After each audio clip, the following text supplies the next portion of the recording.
You're listening to the micro version of the Savage Lovecast, www.savagelovecast.com.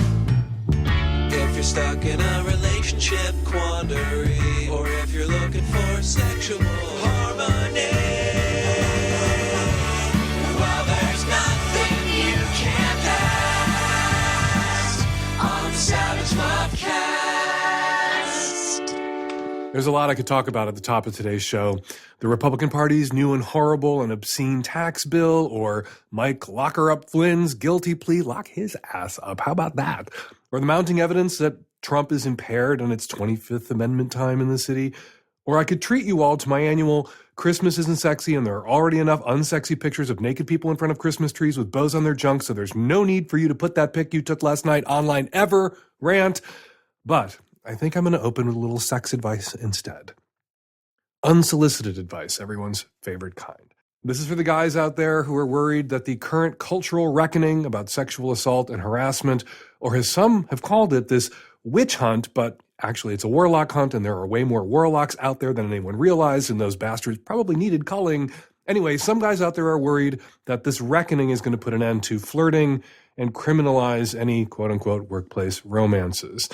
My leaping off point today for the opening of the show is the letter I got at Savage Love. This guy writes, "The initial approach to another person must happen without consent. In the ideal world, such an approach would always be respectful, and if the approach is declined, the no would be respected. Similarly, there will almost always be some level of power difference between people. I would rather live in a world where women were empowered to say no or yes if they desired, regardless of a power differential. I want to live in a world where a president could ask an intern, 'Hey, you wanna?' And the intern could say, 'Tempting, but no.' Perhaps if enough people in positions of power made a public commitment to respecting no, we could eliminate the implied threat. If no is a perfectly acceptable response to an approach, even with a power differential, then men will have more freedom to ask." Yeah, because if there's anything we've learned over the last couple of months, it's that men don't feel free to ask or grab.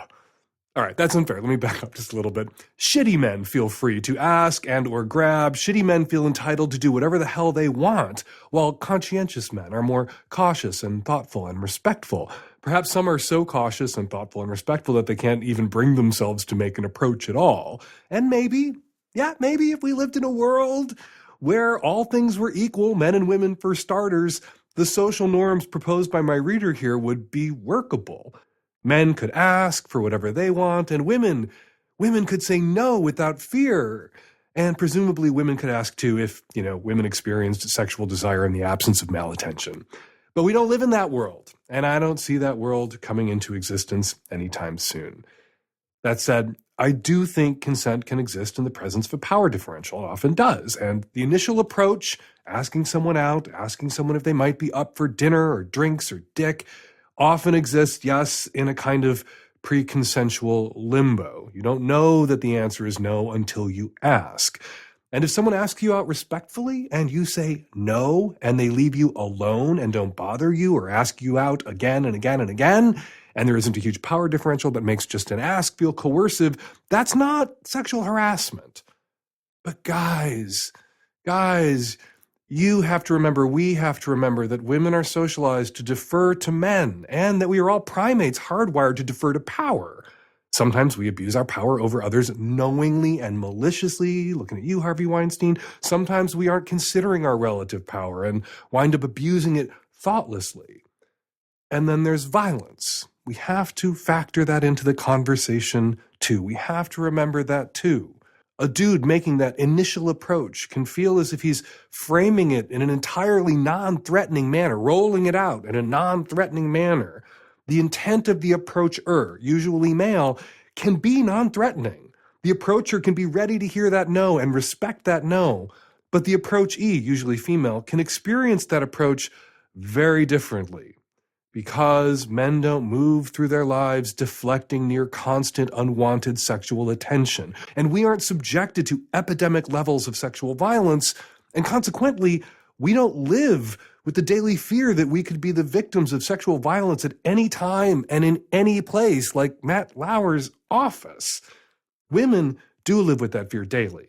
So there's often a huge disconnect between what a man thinks he's doing and how a woman experiences what that man is doing, because her perceptions are shaped by the experience and fear of sexual violence. Now, some men get this. They're aware, they're woke, and their aware wokedness informs their approach in a really positive way. They've worked out how to make that initial approach to a woman in a way that feels safe and empowers her to say no. Other men are aware of these dynamics and intentionally and maliciously exploit them to get what they want. They intimidate and they pressure. The rest, perhaps most men, are just oblivious to it. You know, I have an idea that I think would help, a little something that I frequently advise people to do that I would love to see broadly adopted. Because I think it would help if all people making that initial approach, men and women, queer and straight, strangers and familiars, invited a no explicitly and pledged to respect that no as a preamble to the approach before the ask. Hey, I wanted to ask you something, but first, I want you to know that if the answer is no, you can say no. I won't argue with you or hold it against you or sulk or get weird. I promise in advance. All right, what I wanted to ask you was ... Finally, a quick word about socialization, something that keeps coming up in these conversations about how we're going to address this problem. I wanted to vote up, or upvote, however you say that, something feminist author, essayist, and polemicist Laura Kipnis said on I Have to Ask, Isaac Chotner's excellent podcast. You know, it is really the case that in conventional femininity, a sort of fearfulness about sexual matters is part of the deal. And I do think that's something that we could all try to unlearn, particularly those of us, the women who are the most afflicted by it. I mean, if we're asking men to unlearn elements of male socialization, the question I ask is, are there elements of female socialization that we also might want to ditch and that impede us in, the workplace or in, moving comfortably through the social world? Women are asking, women are demanding that men unlearn some of the things we're socialized to believe, that we are entitled to women's bodies, that women's bodies are our property. It's something that gay men have to unlearn too, myself included. At the same time, we do need to ditch, as Kipnis said, some aspects of female socialization. We can do both these things at the same time. Submissiveness, deference to men, gotta be ditched. But before we can do that, if we're ever going to do that, we have to tackle violence. That's the lock we must pick. That is the keystone. Female fear, that cowering that Kipnis talks about, it doesn't exist and isn't perpetuated in a vacuum. It is informed and reinforced by sexual violence, male violence, targeting women. So why can't she just say no? Why aren't women free to say no? Someone tweeted that out. Women should just say no. And someone responded by tweeting out links to stories about women who did say no to strangers on the street or classmates or people they knew and were murdered by the men they said no to. So long as women live in fear, again, a fear that far too many men are oblivious to, nothing will be easy, nothing will change, and no one will be free. All right, coming up on today's show, tons of your Q's, lots of my A's, the weirdest gift offer I've ever heard, someone getting sex shamed at an Airbnb, and on the Magnum subscription edition, the Magnum subscription ad-free, twice as long edition of the Savage Lovecast that you can subscribe to at savagelovecast.com. Stand-up comedian Cameron Esposito joins us to talk about her new album with her wife, Rhea Butcher, and to help a listener with a problem concerning weed. All that coming up. This episode of the Savage Lovecast is brought to you by Casper, the online retailer of premium mattresses for a fraction of the cost. Save $50 toward a mattress purchase by going to casper.com/savagelove and entering the promo code SAVAGELOVE. This episode of the Savage Lovecast is brought to you by Winc, the wine club that helps you find the wines that you will love. Get $20 off your first order when you go to trywinc.com/savage. This episode is brought to you by Blue Apron, the #1 fresh ingredient and recipe delivery service in the country. Check out this week's menu and get $30 off your first order with free shipping by going to blueapron.com/savage. Hi, Dan. Early 20s college student out here in the Southwest, and I had a kind of an odd question maybe you can help me with. So, long story short, I started seeing this girl back in, I want to say April. And, we were just physical, nothing too big. I just got out of a relationship the previous month. So did she. And then, we just basically were just physical. And then it turned into something more. And long story short, now since it's November, we finally decided to be like, boyfriend, girlfriend, as it were. And it's odd for me because I hate to use this term, but I'm used to dating crazy girls. To give you an idea, the last 2 relationships I had, one cheated on me constantly, threatened to kill herself after I found out and wanted to leave. And the other one turned out was engaged to another person while we were dating. As you can tell, that one didn't last very long because it's hard to keep a secret like that. This girl is very understanding about my busy schedule, and I'm understanding about hers. And it's odd because it's like an actual adult relationship. And like, I feel kind of reprehensible about it because I'm not used to it.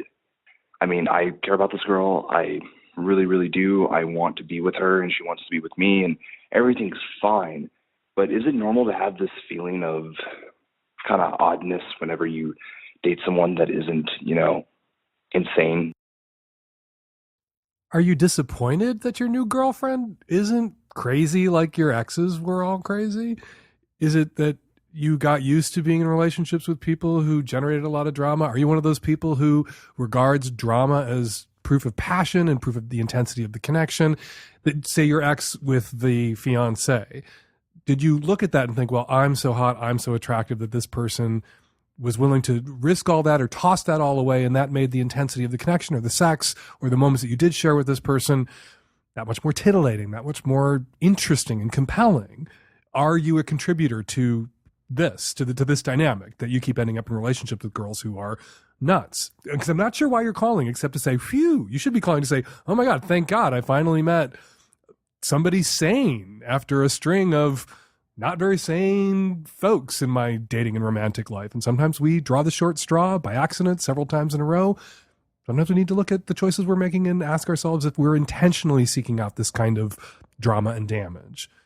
So the fact that you called leads me to believe that on some level you might have been intentionally seeking out this kind of drama and damage, and there's something about the absence of it in your current relationship that has you doubting it or wondering whether you want to stay or wondering if there's something kind of photo negative, reverse image, double backflip wrong about the relationship that you're in, because there's nothing wrong with the relationship that you're in. And you're used to there being something really wrong, a problem to solve in the relationships that you were in the past.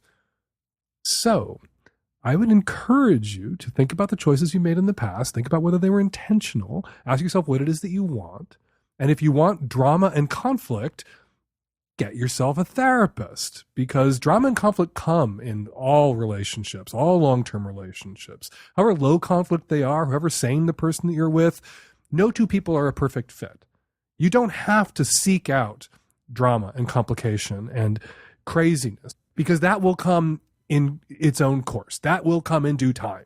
You will have to pay that bill. It's almost like a little bit of drama and crazy builds up over time, and every once in a while you get zapped by it, and it just happens. You don't have to seek it out. But if you're just calling because you're dumbstruck by your luck and you needed to vent, you needed to share, then yay and props. But I suspect that you called because it's not just this is an unfamiliar feeling, being with someone who's low conflict, low drama, not crazy. But I wonder if you don't miss the conflict and drama and crazy. And if you do, if I'm right, my hunch is right, and you on some level miss the drama, conflict, and crazy, and you think there's something wrong with your current relationship because it lacks those things, that's something you might want to unpack with a therapist about the choices you make and the kinds of people that you're attracted to. Hi, Dan. I'm a 32-year-old, mostly straight cis guy. I've been with my partner for 4 years, and near the beginning of 2017, I started to realise that I'm poly, but my partner is struggling with this. My partner and I share finances, pets, a home, and a wonderful life together. The background is that I've had significant relationships in the past, one of which was longer than this one, and had always struggled to stay faithful to them. With my current partner, I haven't physically cheated, but this realisation was spurred on by 2 emotional affairs over the course of the relationship. We've worked through these, unconsciously managing my behaviour while we talk things through. My girlfriend has worked on and off as a sex worker during our relationship, so we've already had to renegotiate boundaries in the past. We opened the conversation, I told her I was poly. She tried very hard to hold that space for me and acknowledge what I was saying, though she did become very upset. I know this would be a very difficult thing for her to hear, so I've been trying to shoulder as much work as possible. I've read through every book I can, trawled through every online resource possible, So I bought her a book that I think she would enjoy and find non-threatening about 5 months ago and asked her to read it. She agreed, but still hasn't read it. Every now and then I gently ask how far she's gotten. The answer is always that she hasn't read it recently, but we'll get back on it and then she'll read a couple of sections. I'm aware she's hoping on some level that we don't have to have this conversation, and I'm trying to approach this slowly, but I'm starting to struggle. If I don't broach it again, I think we'll never talk, but when I have in the past, after that initial conversation, she becomes hostile and cold. I know she has abandonment issues for very valid reasons from her past. How do I go about this? Even if she can't do it, I'm desperate not to have to choose between who I am and the woman I love. This is where I get in trouble with some people in the polyamorous community. I don't think anyone is poly in the same way I don't think anyone is monogamy. I think poly is a relationship model. Openness is also a relationship model that's different from poly, that works for some and doesn't work for others. And I think monogamous is a relationship model that works for some and not for others. And it sounds like what you've determined in this 4-year long-term relationship is that monogamy sexually and emotionally isn't for you, that you have the capacity to love more than one person at a time and the desire to, and that is the relationship model that is the better choice for you. And that you will be happier in that relation. And maybe that's me saying that you are poly. And so you realizing that you're poly, but I don't think that anyone is naturally monogamous. So I guess the base set for me is everybody is capable of having sex with more than one person at a time, loving more than one person at a time, perhaps hardwired to seek out sex and affection even for more than one. So maybe I do believe that everyone is poly. And then there's this monogamous relationship model that's imposed on top of that. But that's a how many angels can dance on the head of a pin conversation for another call.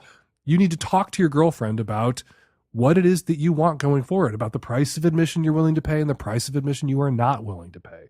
For 4 years in this relationship, you have been monogamous, you've struggled with monogamy, you've had a couple of emotional affairs, and now you know yourself to be incapable of keeping a monogamous commitment, of honoring a monogamous commitment over the long haul. You have no interest in honoring a monogamous commitment over the long haul. And so the price of admission now shifts to her. Is she willing to keep you, to pay the price of admission of allowing you to have concurrent sexual and emotional attachments to others? Is that the price of admission she's willing to pay to be in this relationship with you, as you have paid the price of admission for 4 years of being monogamous? If not, if monogamy is something that she insists on, if she requires it, if that's the relationship model that works best for her, you're 30 years old. You're still young. Presumably she's still young. Presumably you're not dating Theresa May. And you can part, not because you hate each other, not because anybody did anything terrible, because you wanted different things in your romantic and sexual life. And it was kind of an irreconcilable difference. It's just like having kids. There's no compromise. There's no half a kid, no half a live kid. When it comes to monogamy, there's really no compromise. It means you're not fucking other people and not having intense emotional attachments to other people, period. So there's no middle ground. And if what you determine is you're poly and she's monogamy, or you prefer the polyamorous relationship model and she prefers the monogamous relationship model, there's no amount of assigned reading that's going to bring her around. You'll have to part. That said, if you know people in poly relationships, it is kind of a cliche that it was one person's idea and the other person put up with it or went along. It was a price of admission they were willing to pay to keep that person in their life. And then their fears, maybe your girlfriend has fears around what polyamory would mean, what having concurrent romantic and sexual relationships would mean. And they find, once they sort of reluctantly, PUDs I call them, poly under duress, PUDs, once PUDs agree to polyamory, they find that their fears were unfounded, that even their lives have improved, that they end up being in a relationship that brings a lot into their life that their partner didn't bring into their life and kind of completes them. And they move from being PUDs, poly under duress, to people who are happily poly. Most people that you meet who are poly, most couples that made the transition from monogamy to polyamory, it was one person's idea, the other reluctantly went along. If they're still together 2, 5, 10 years later, it's because it's now what both want. And it makes both happy. Maybe your girlfriend can get there. Some people only get there when it's an ultimatum. Some people only get there when it's really laid out to them that this is the only way to keep me. It's The only way that we can continue on in this relationship. And there's drama, and there's angst and grief and fingernail marks on the floor because someone's being dragged toward it. And they are a PUD briefly, poly under duress. And they're experimenting with whether this works for them or not. And some find it doesn't work for them, and they break up. It's the end of the relationship. But some find that they do. Go out there, maybe with your girlfriend, go to some polyamorous community meetups, talk to some couples who made the transition from monogamy to polyamory. And maybe they can alleviate her fears. Maybe it would be more effective than assigned reading, than giving her a book. Actually talking to some people who've walked the walk, who've lived what you two are going through right now. This transition. And came out the other side, not one getting everything he wants and the other miserably acquiescing, but came out on the other side realizing that this was better for both. This episode of the Savage Lovecast is brought to you by Casper, the online retailer of premium mattresses for a fraction of the cost. Casper is revolutionizing the mattress industry by cutting the cost of dealing with resellers and showrooms and passing those savings directly on to you. Casper's mattress is an obsessively engineered mattress at a very fair price. It's made of supportive memory foam for a sleep surface with just the right sink and just the right bounce. Plus, its breathable design sleeps cool to help you regulate your temperature through the night. And Casper mattresses are made in the USA. Terry and I, me and my husband, we sleep on a Casper mattress every night, and we just ordered a second one for our guest room, so we are genuine fans. Casper mattresses come delivered to your door in a compact box, and it's kind of magical to open it. It's like a genie mattress unfolding. You can buy it easily online and completely risk-free. Casper offers free delivery in the US, Canada, and now in the UK, and painless returns within a 100-day period, so you don't have to lie down in a showroom. You can save an additional $50 toward a mattress purchase by going to casper.com/savagelove and entering the promo code SAVAGELOVE. That's casper.com/savagelove and promo code SAVAGELOVE. Terms and conditions apply. Hi, Dan. I'm a 28-year-old bi female, and I started dating a guy back in the summer very briefly. He lives far away from me, and we knew each other from where I used to live, and we started a phone dating relationship, and eventually he came out to visit me for a week, and in that time, he confessed his love to me, and I realized I wasn't attracted to him. So we had to untangle the relationship, and I broke things off with him, and he took it really well, actually, and wanted to stay friends, and so we've remained friends in, our long-distance way. But it's been pretty clear over this time that there's an imbalance. He puts a lot more effort into staying in touch. He seems to be thinking about me a lot and is very thoughtful, and it's all good things, but it feels unrequited, and it's sort of recently culminated to a point where I thought, I need to set a boundary, which is that for my birthday in October, he made these beautiful handmade gifts and sent them all to me in succession. And I just thought, this is, over the top and it's too much. I need to let him know. So what's also happening in my life is that my father is in end-stage chronic kidney disease and needs a kidney stat. And I was planning to give my father a kidney, and it turns out that our blood is not compatible. So basically what's happening now is we're entering into a system in which we exchange kidneys with other pairs of people like us. But the thing is about this system is the wait time is long. It can be sometimes up to a year. And my dad needs a kidney now because his symptoms are getting worse. So how this all connects is that former lover that I was talking about in the beginning, he and I talked on the phone today, and I thought it was a good time for me to bring up boundaries and ask him to back off a little bit. But before we had a chance to get there, he told me that he's been researching a lot on kidney donations and wants to offer my father a kidney. So as you can imagine, I am a bit torn. On one hand, I don't want him to do it. I don't want to sort of allow that person into my space, and it increases our intimacy and level of interaction and connection. And of course, it's a big favor, and I don't want to feel like I owe him anything. On the other hand, this is my father's life. It would increase his quality of life and also his life expectancy if we were to follow through on the offer and if it were to work out. On the one hand, if you accept his offer, you are going to be in his debt. He did save your father's life. On the other hand, if you don't accept his offer, your dad dies. On the other hand, the third hand, it's not you who has to accept the offer. It's your father who has to accept the offer. It's a way, really, of putting your entire family in his debt.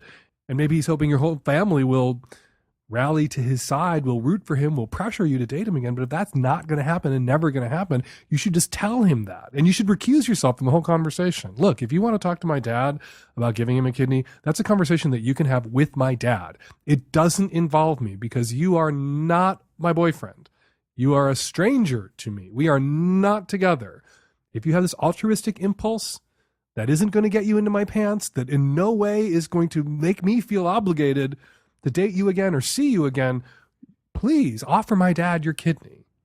Or you could say all of this after he offers your dad his kidney, after his kidney is safely in your dad. If you want to err on the side of saving your father's life, you could have the boundaries conversation after the surgery. Or for your own comfort, your own peace of mind, you could have that boundary conversation with him before the surgery.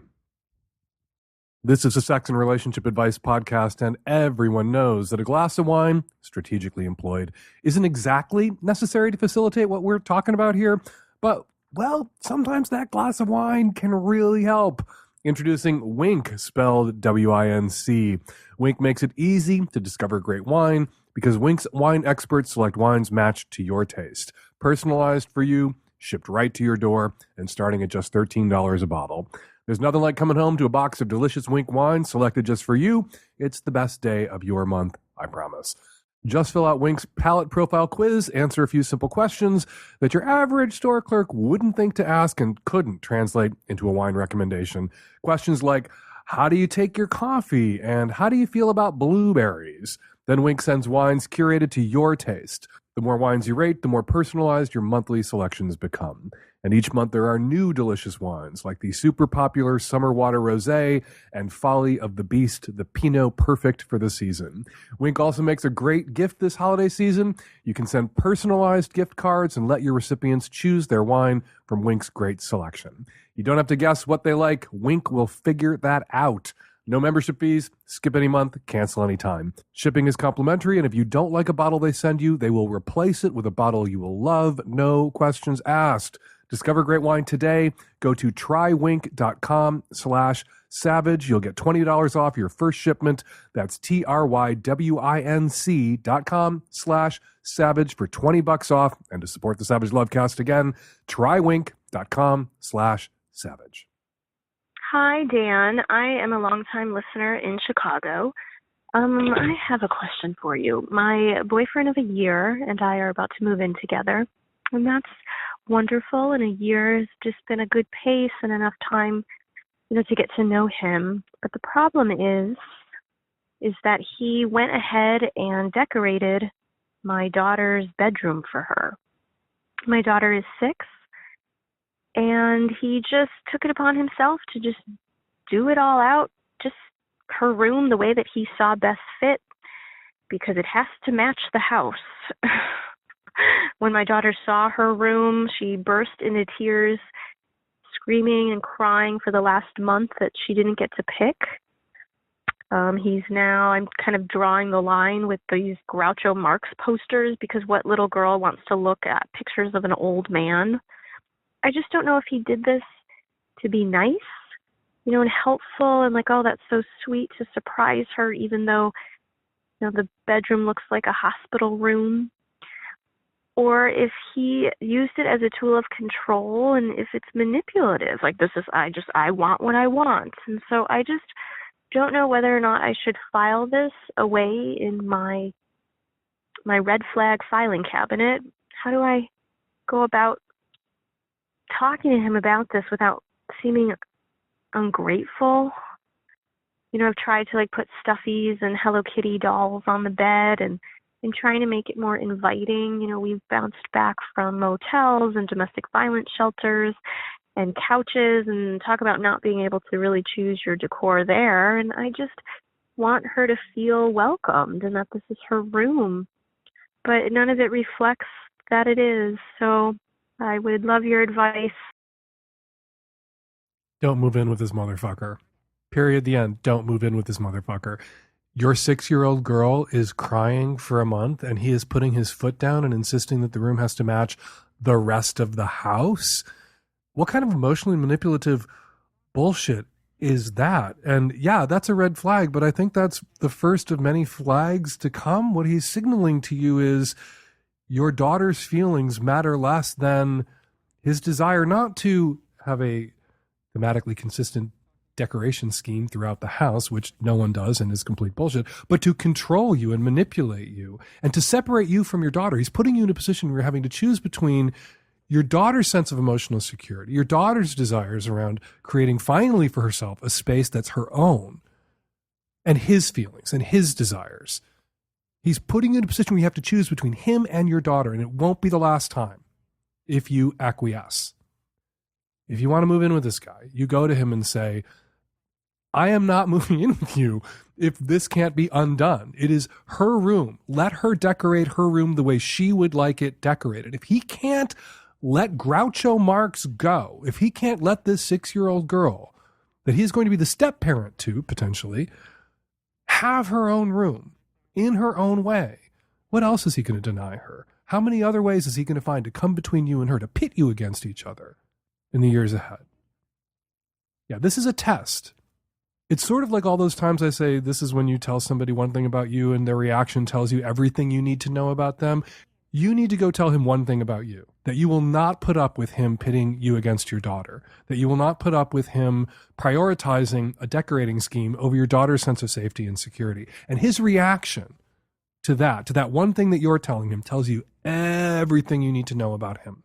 If he blows up at you, if he freaks out at you, if he continues to dig his heels in, he has told you that he is not someone that your daughter is going to be safe around, emotionally, perhaps even physically. That's what early red flag signal is. Worse red flags to come down the road.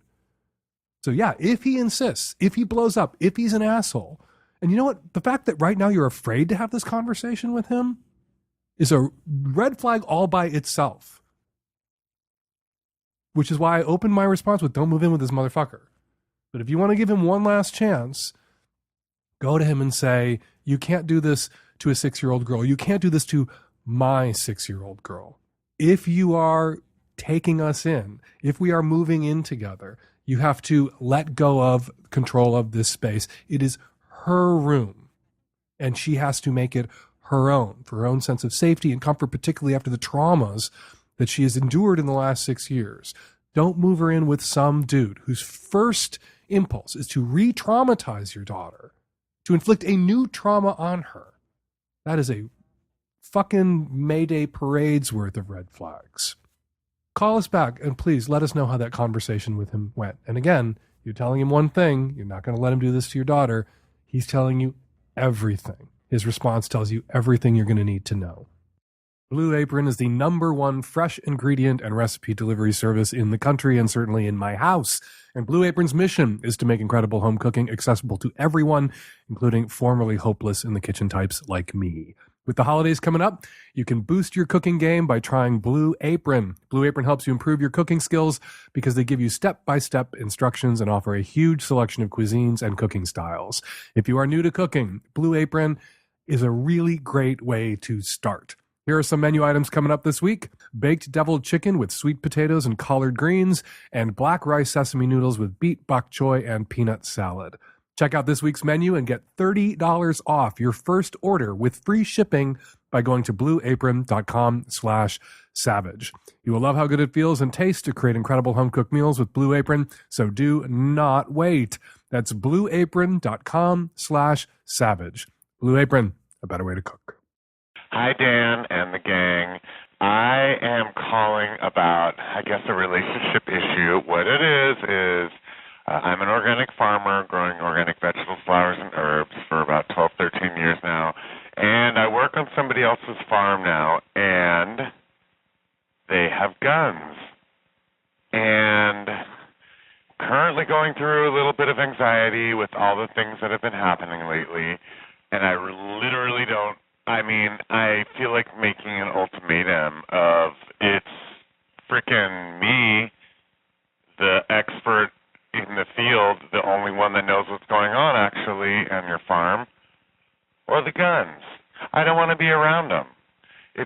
I am like I say, experiencing anxiety as of late, and I can't keep going and showing up and knowing that the guns, sure, they're in some fucking safe downstairs, but still, they pull them out. And it makes me feel completely unsafe. So, is it time that we make a stand and we start dividing is it time that I make a stand and start separating myself from people that have guns and that feel like they're awesome and can, just swing them around wherever the frick they go? So that's what my question is. I don't know what to do. This is a current event, and it's getting worse every single day. Is it time that we start distancing ourselves and saying, look, that ain't me. I don't want to show up if that's what you've got downstairs. I fucking hate guns. I would like to see the Second Amendment repealed, amended out of existence. So I'm kind of with you on the gun issue. I don't think we should tolerate open carry assholes. I don't think we should tolerate AR-15s and AK-47s. I don't think we should tolerate or allow for the private ownership of weapons of war. That said, about the only place that I can think that a gun might be a legitimate thing to own and to have is on a fucking farm. I have a really good friend who's a farmer here who I've been to his farm many times. He has guns on his farm that he uses for legitimate farmy sort of shit.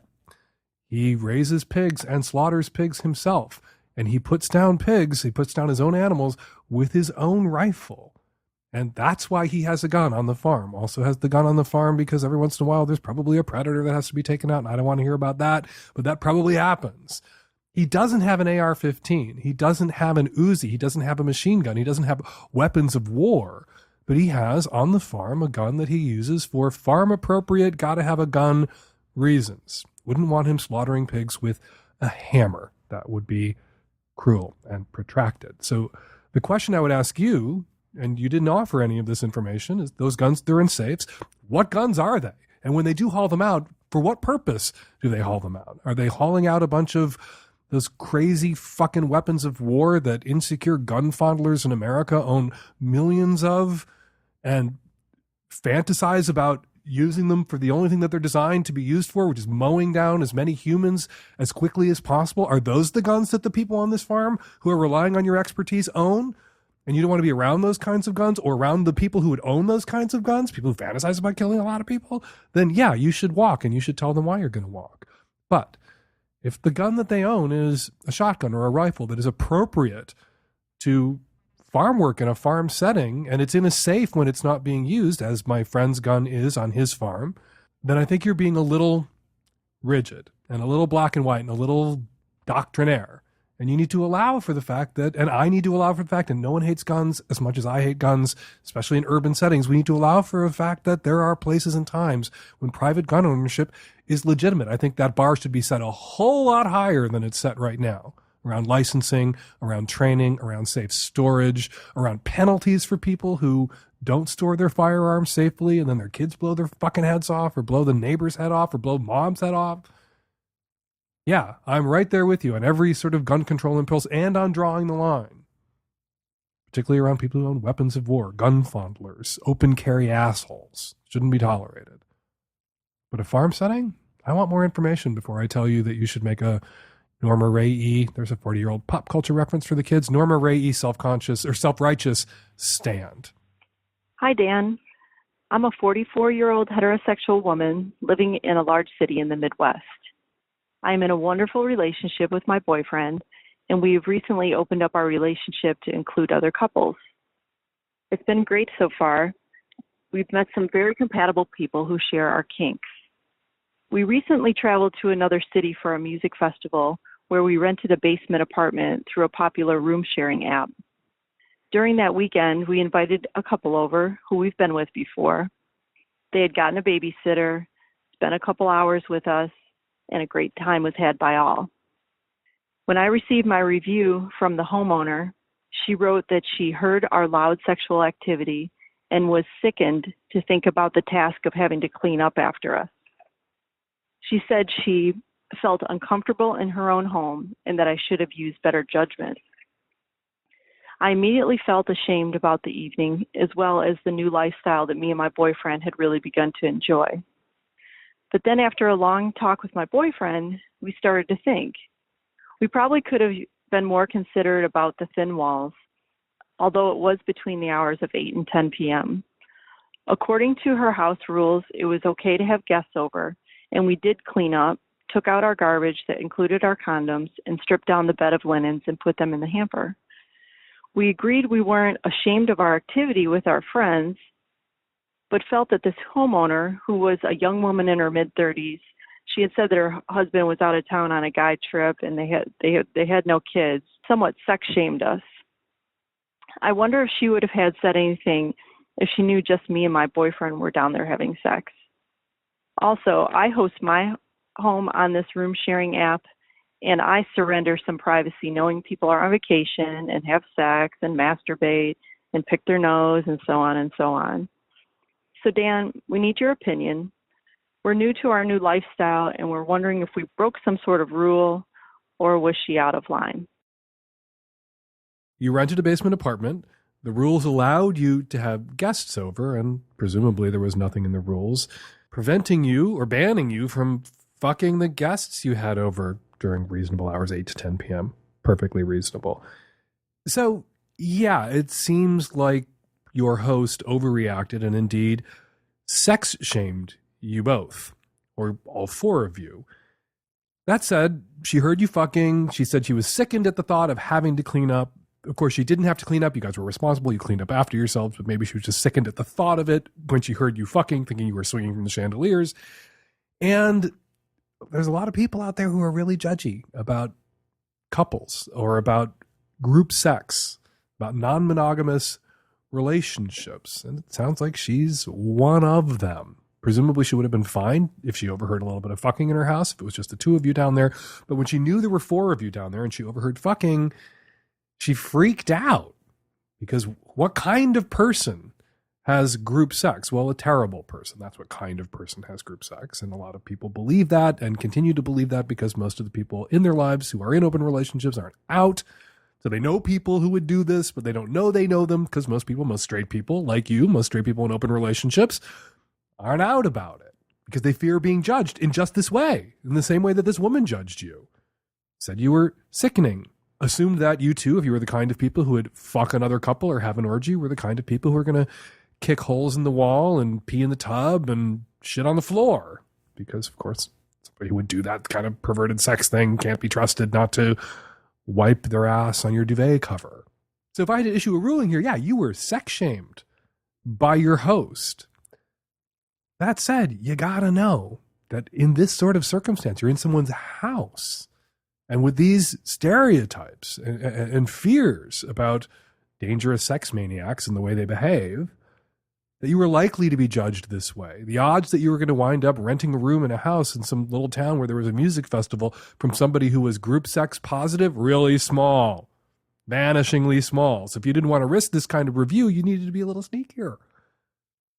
I'm not saying that she was in the right. I'm not saying she didn't sex shame you. I'm just saying that this was a semi-predictable outcome of a noisy four-way in someone's house.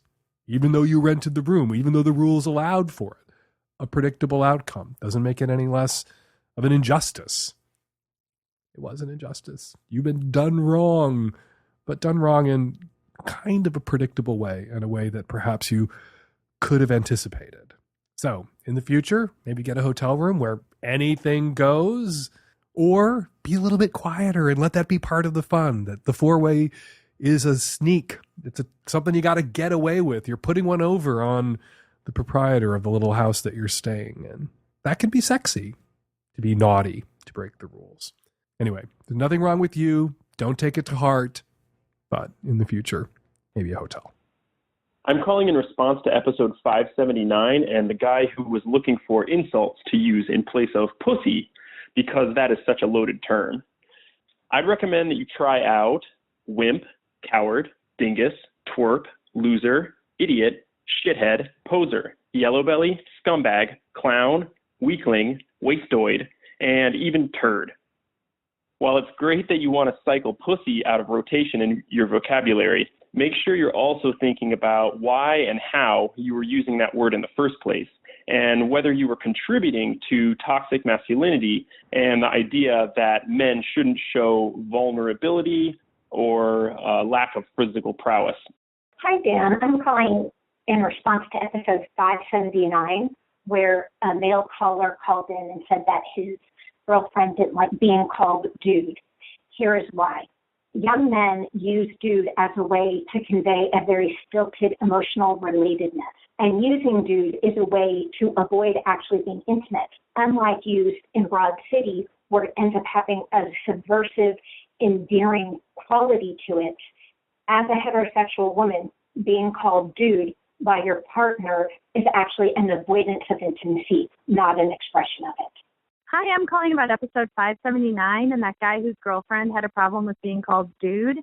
Personally, I feel empowered when I'm called dude. The way I see it, every time I'm called dude, I feel like I can hear super small cracks zigzagging across the glass ceiling. And that as women where we previously weren't allowed, we've been welcomed. I've been fortunate to be put on a pedestal by a bunch of guys that I dated, and it's lonely up there. Being precious can be exhausting. Instead of being on that pedestal and admired from afar, I want to be respected in person. So I'll gladly climb down from that precious pedestal to be a part of the dude club. And in relationships, being called dude implies a certain trust and intimacy. We aren't just lovers. I'm not just precious to you, but instead we're friends and we're partners. Yes, dude is historically masculine, but it remains just barely masculine these days. Ladies, let's be like Abby and Alana, really charming, adorable dudes.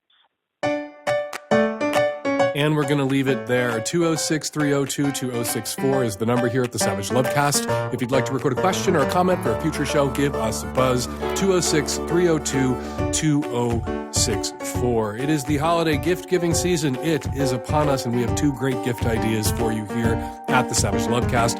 Of course, you can gift the Magnum edition, the twice-as-long ad-free edition of the Savage Lovecast, to the Savage Lovecast fans on your list. Go to savagelovecast.com and click on gift. And ITMFA, t-shirts, buttons, hats, lapel pins, bumper stickers, impeach the motherfucker already gear. All proceeds benefit the American Civil Liberties Union, the International Refugee Assistance Project, and Planned Parenthood. Orders in by December 11th. You should have by Christmas. Go to www.itmfa.org. Order some merch. Help three great organizations that are fighting the Trump agenda. Follow me on Twitter at FakeDanSavage. Follow Cameron Esposito on Twitter at Cameron Esposito. And look for her new album, Back to Back, out this Friday. And be sure to listen to Blabbermouth if you like my political rants at the top of the show. That is the Stranger's other podcast, available wherever fine podcasts are available. And so much at the end of the show this week. Join me in Portland on Thursday, December 21st at Revolution Hall for a holiday special, which I've named Happy Holidays. Get your tickets now. Go to savagelovecast.com/events for more details. All right. The Savage Lovecast is produced every week by Nancy Hartunian and me and the tech-savvy at-risk youth and Nancy. We will all be back at you next week for an installment of the Savage Lovecast. Thanks for downloading.